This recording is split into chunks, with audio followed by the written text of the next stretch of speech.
Hola, soy el doctor Rives Escudero, oftalmólogo especialista en córnea y superficie ocular, y les voy a hablar sobre qué controles oftalmológicos hay que realizar a lo largo de la vida.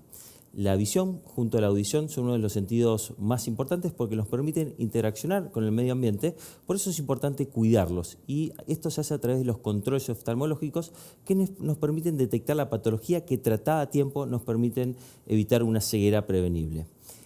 Y esto es muy importante específicamente en los primeros años de desarrollo donde la vía visual está en desarrollo. Por lo tanto, el objetivo de esta charla es repasar cuándo se hacen los controles oftalmológicos normales en una persona y con qué frecuencia se deben hacer y el por qué.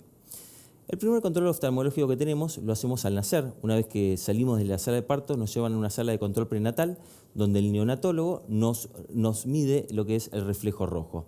Esto es una prueba donde a través de una lupita permite visualizar el reflejo que hay en la pupila, que en los niños normales esto es rojo. Cuando este reflejo aparece blanco, se llama leucocoria y esto es un signo que nos tiene que alarmar. Nos tiene que hacer pensar en la presencia de una catarata o una patología a nivel retinal, como un tumor o inclusive una infección. Posteriormente, los controles que siguen son a los 6 y a los 12 meses. Lo que uno trata de evaluar es el desarrollo de los reflejos visuales en los niños. Es normal que algunos niños en los primeros meses de vida tengan algún estrabismo, pero esos estrabismos van desapareciendo a medida que pasan los meses. Por lo tanto, los controles a los 6 y 12 meses lo que tratan de evaluar es el correcto desarrollo de los primeros meses del sistema visual.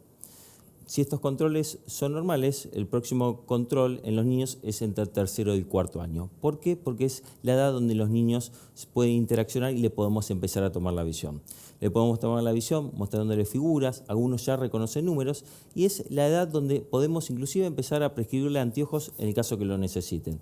Pueden aparecer patologías como hipermetropías, astigmatismos, miopías, y también se pueden detectar algunos estrabismos que a veces a simple vista no se logran reconocer. Y es importante tener en cuenta que en esta etapa puede aparecer la miopía y uno de los principales factores de riesgo para el desarrollo de la miopía es la actividad de cerca. Y hay que tener mucho cuidado con las pantallas. Hay muchos estudios que demuestran que las poblaciones que tienen mucha utilización de lo que es las pantallas, como Corea y Japón, tienen mayor índice de miopía en los niños que otros tipos de poblaciones. Y lo interesante es que se ha visto que el principal factor protector para esto es realizar actividades al aire libre. Por lo tanto, en esta etapa de desarrollo de los niños es importante tratar de disminuir el tiempo en las pantallas y tratar de estimular a realizar actividades al aire libre. Posteriormente, en todo lo que es la etapa escolar y secundario, los controles oftalmológicos en un paciente normal son todos los años. Y entre los 10 y 18 años empiezan a aparecer las alergias y muchas veces los niños no se quejan de que le pican los ojos. A veces los niños lo reflejan como un tic que parpadea muy frecuente, que muchas veces esto con una gotita de un antiinflamatorio, con un par de semanas esos tics, que la realidad es una alergia, desaparecen.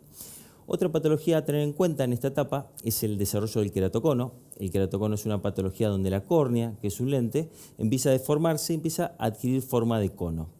Esto es importante detectarlo y la forma es a través de los controles oftalmológicos y específicamente los pacientes que tienen astigmatismos progresivos. La forma de diagnosticarlo es haciendo un estudio que se llama topografía y también concientizar a los chicos de lo que es la miopía y tratar de disminuir la utilización de pantallas y que tengan más actividades al aire libre.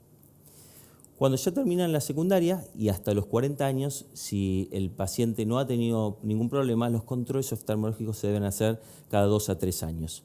En esta etapa hay muchos que siguen estudiando en la universidad, por lo tanto el aumento de la actividad de cerca puede hacer que siga creciendo la miopía y la mayoría de las miopías progresan hasta los 23 a 25 años. Por eso ningún paciente se opera de cirugía refractiva hasta no esperar hasta los 23 a 25 años donde se estabiliza lo que es la miopía.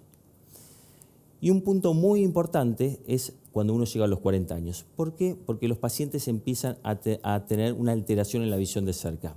Esto, los pacientes se dan cuenta que el celular o los libros los tienen que alejar para poder tener un foco, y esto es porque hay un lente, que es el cristalino, que empieza a perder la capacidad de hacer el foco de cerca.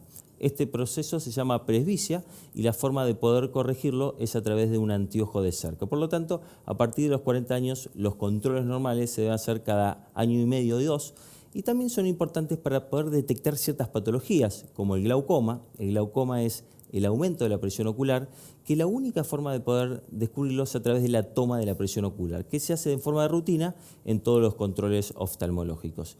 Y otra patología frecuente en esta etapa son los ojos secos, y esto es más frecuente en las mujeres. Es importante tener en cuenta que, a diferencia de lo que pensamos, la mayoría de los ojos secos no se ven a una alteración de la cantidad de la lágrima, sino a una alteración de la calidad de la lágrima. La lágrima tiene diferentes componentes, tiene una capa de agua, una capa de aceite y una capa de proteínas. La mayoría de los ojos secos se clasifican en evaporativos porque se altera esta capa lipídica. ¿Y por qué se llaman evaporativos? Traté de hacer un experimento con una de mis hijas donde traté de hacer práctico esto. Puse 2 vasos con agua y témpera y a uno le puse una capa de aceite y le fui sacando fotos durante 12 días.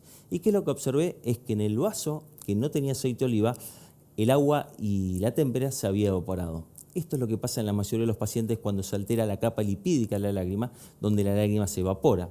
¿Y por qué les digo esto? Porque la importancia es tratar de mejorar esta capa lipídica en los pacientes. Para esto hay una gran cantidad de tratamientos, suplementos de omega 3, tratamientos con terapias térmicas o inclusive luz pulsada. Por lo tanto, es muy importante poder diagnosticar a tiempo estos ojos secos para poder tratarlos y tratar de evitar una atrofia de las glándulas que producen la lágrima. Una pregunta que me hacen con frecuencia los pacientes en esta etapa es si pueden usar anteojos pregraduados. Y la respuesta es no. ¿Por qué? Porque cada paciente tiene un ojo diferente al otro.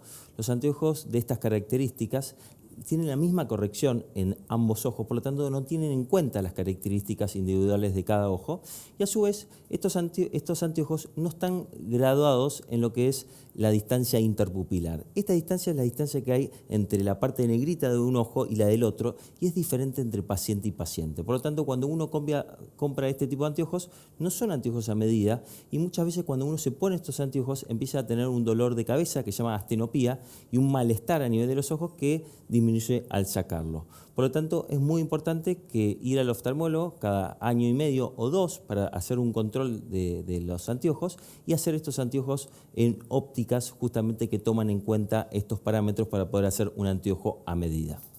Y cuando los pacientes llegan a los 60, 70 años, empiezan a aparecer otras patologías. Vuelven las alergias, que la hemos tenido en la etapa infantil, y empiezan a aparecer las cataratas. La catarata es el cambio de color de un lente interno que todos tenemos, que se llama cristalino, que se empieza a volver opaco. Cuando este lente cambia de color, esto se llama catarata. A algunos pacientes les repercute como una disminución de la visión e inclusive a otros pacientes les va a repercutir que mejoran la visión de cerca. Esos son algunos pacientes que con la catarata sienten que ven mejor, por lo menos de cerca.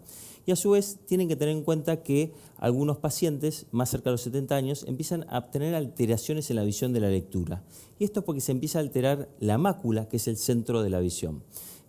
Para estos casos de maculopatía existen tratamientos con vitaminas o algunas inyecciones antiangiogénicas que se utilizan en algunos casos determinados.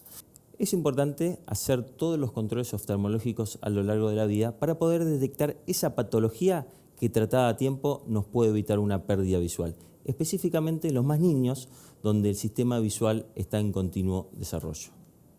Muchas gracias y cualquier duda me pueden consultar.